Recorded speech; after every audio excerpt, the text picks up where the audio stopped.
On March 20th, 2026, Robert Mueller died. No spectacle, no noise.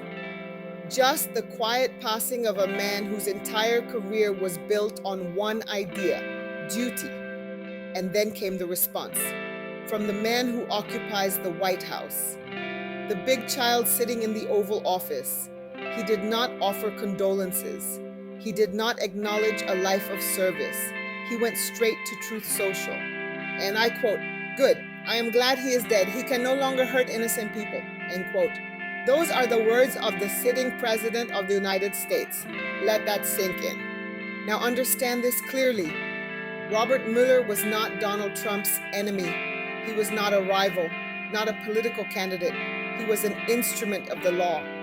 A special counsel appointed under the authority of the Department of Justice, tasked with answering a question no democracy can afford to ignore.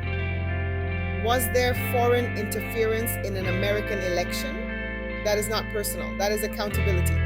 And this is where history becomes uncomfortable.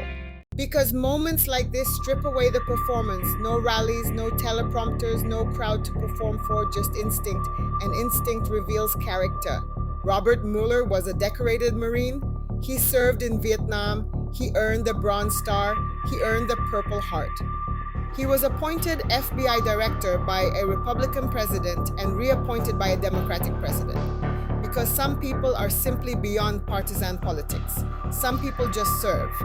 Robert Mueller's legacy is defined by restraint, by discipline, by ethics. He did not chase attention. He built cases. He followed evidence. He respected silence even when silence cost him. Donald Trump's response to his death reveals exactly why he will never be that man. Because the truth is, Trump wishes he had Mueller's character and ethics. Mueller served, Trump performs. Mueller built institutions. Trump tests them and celebrates when they bend. Mueller answered to the law. Trump answers only to himself. And even Fox News analyst Brit Hume, no enemy of the right, said Trump's words make people not just oppose him, but hate him. That is not a liberal talking. That is the mirror. This is the burden of history. It does not just remember outcomes. It remembers character under pressure. It remembers who showed restraint and who revealed themselves. Because in the end, power does not define you. Your response to it does.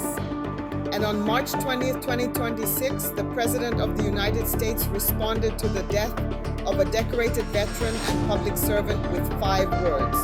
Good. I am glad he is dead.